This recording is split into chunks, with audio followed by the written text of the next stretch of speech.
It's one of the most controversial underreported votes in election 2014. People who had felonies one day may only have misdemeanors now. The passage of Proposition 47 in California's system has upended the punishments for drug possession and nonviolent crimes. News Channel 3's Juanita Adame is live in Santa Maria to explain what it all means. Well, to break it all down, petty crimes such as shoplifting and drug possessions will now be treated as misdemeanors and not felonies. That's something that one offender told me might help him turn his whole life around. 24-year-old Cameron Berg knows the routine. I'm here for court. What did you get in trouble for? Drug offense. It starts with an arrest. He goes to jail for a few days. Then it's court. Not everybody's bad, and they just have a problem, you know. This could change for him and others like him with similar charges. On Tuesday, California voters approved Prop 47.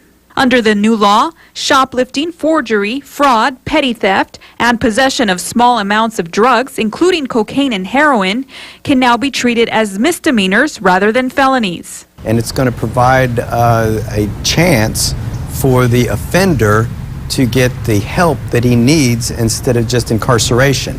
Defense attorney Michael Clayton has dealt with cases just like Cameron's, and he said he supports this new law. Voted for Prop 47 because it's going to save in the long run millions of dollars to the taxpayers. But is it sending out the wrong message? Some seem to think yes. The goal of the criminal justice system is to encourage people to live law-abiding lives and to protect the public from those who refuse to do so.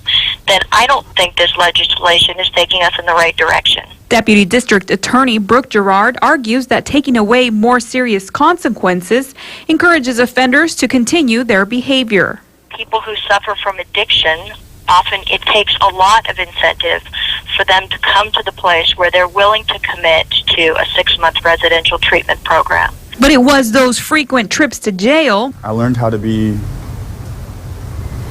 more conniving, more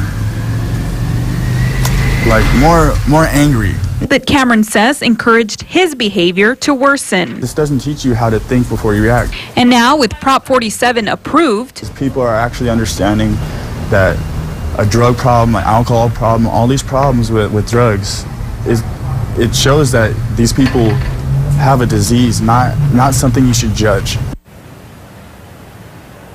Now, just to be clear, Prop 47 is not going to protect criminals who have prior convictions with violent crimes, rape, murder, and certain sex crimes, but it is aimed at helping those offenders who just can't seem to stay out of the system. Live in Santa Maria, Juanita Adame, News Channel 3.